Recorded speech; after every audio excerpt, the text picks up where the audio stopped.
filing a claim solely by yourself, what are some of the pros and cons, and what does that look like?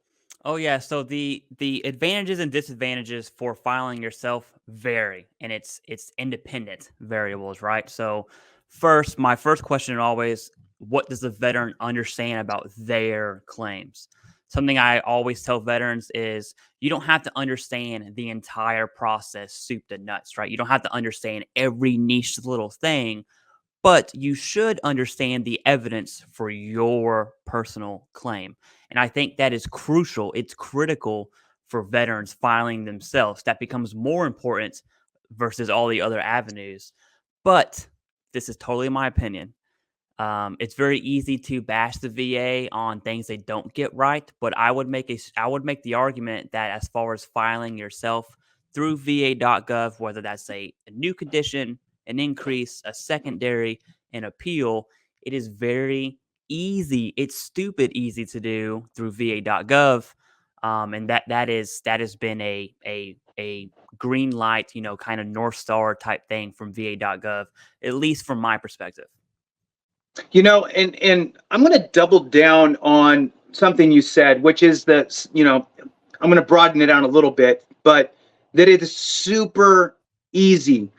And that's the whole point of this video, I think, is the VA claims process individually is so nuanced, right? There are no two claims that are exactly the same. We like to think there are, but there's always little kind of tweaks that are a little bit different, especially if you're filing multiple conditions. So then what we have is we have to look at our own situation, right, and determine, hey, is this something that should be fairly easy for the VA to do, for me to do, for the process, or is it difficult? And I'm all on board with, if it's easy, if it's something easy, absolutely, just file it yourself. And I'm going to I should have prefaced all of this with always, always, always file your intent to file. Mm-hmm. Intent to file, throw that up there first before you do anything, spinning your wheels, trying to get evidence and so forth.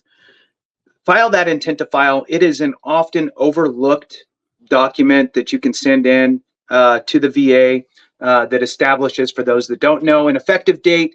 And it gives you a year to basically get your claim put together before you file it. Now, there's my two favorite ways. There's more. I guess there's three ways to file your intent to file. Is one, you could print it out, fill it out, mail it in. You can call in and actually just talk to a VA rep person there at the VA and say, I'm veteran so-and-so, I'd like to file an intent to file. They'll plug in all the information. You're good to go. The other way is, let me think. So now I just forgot. I remembered when I was talking though. So mail it in, call it in. Oh, or you can start your claim online, and simply starting the claim process online will establish that intent to file. Very important. That's why I spent a minute talking about it. So yes, absolutely, Clay. I agree with easy claims. They should absolutely be done. You can do it yourself. My favorite easy claim or claims would be presumptives, right? Yeah, 100%. Presumptives, you should never, there's no reason. You can knock it out now and be done. Can you dive into what a presumptive, give maybe an example or two of what presumptives, maybe pick one from Vietnam, one from Gulf War. All right, so the we'll talk about popular presumptive conditions, right? Are Agent Orange from the Korea Vietnam era, and that's exposure or hypertension exposure to Agent Orange. Hypertension would be the claim there, just to be clear. And then from the Gulf War era, which is about early 90s all the way to right now, are sinusitis and rhinitis. Those are the most, commonly claimed PACT Act related conditions that you can claim. But for presumptive conditions, the reason why it's so easy is you need two things, and that's it. One, you have to meet the time criteria for that country and that presumptive condition. And two, you need a diagnosis. The only time, and I will stand by this every single time, the only time I've seen a presumptive condition denied is when the veteran did not have a diagnosis. If you have a diagnosis, you meet the time criteria, it will be service connected. That's what the presumptive is for. Absolutely. So it's the elimination of the nexus, right? Of the Yeah. nexus of time and service. You do not need to prove that a presumptive condition was caused by your time and service because the VA has already conceded for whatever reason, right? Whether it was um, contaminated water, whether it was Hmm. burn pits, whether it was Agent Orange, right? So there's other presumptive conditions as well, and that's not what this is about. So I'm going to try to not go too crazy and stay on track. So the point is that a very easy claim can be done right away, and in your pajamas at home on your computer, and call it a day, and it should move fairly quickly. And remember that you can't really screw it up. I mean, you can, but you're not going to lose any money. If you mess something up, you can always file for a higher level review. You can file for a supplemental claim, those types of things.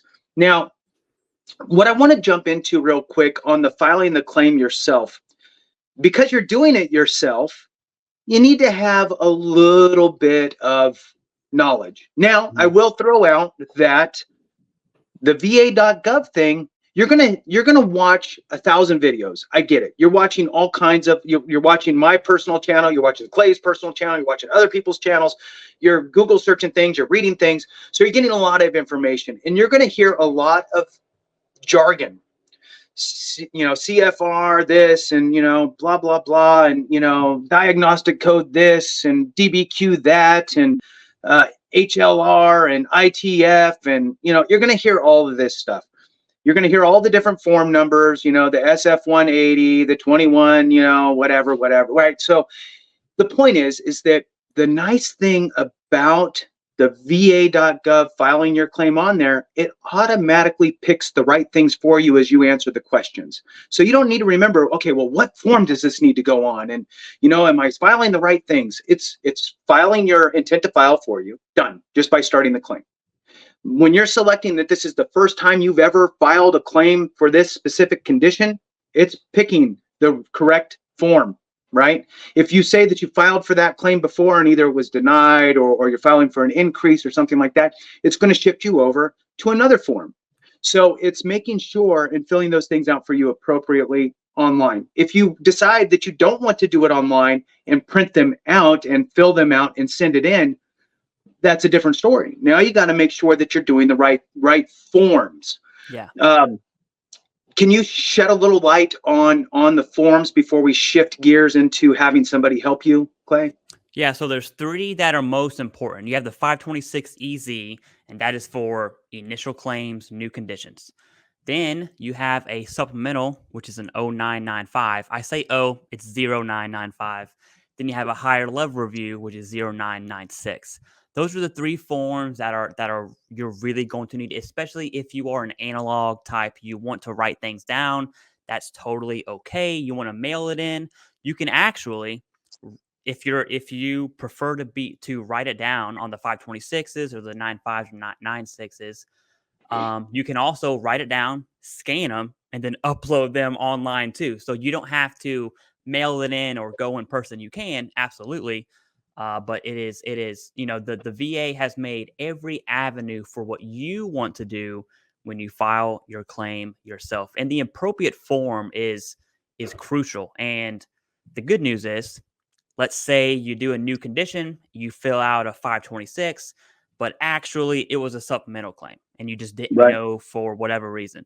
The VA will send you a letter that says, hey, you need to file a supplemental claim that is on form 0995. And so you say, hey, I made a mistake. No big deal. Then you just redo the 0995. Now, that's if you're doing it by paper. Okay. If you're doing it through va.gov, and there is one myth I do want to dispel whenever you file your claim yourself.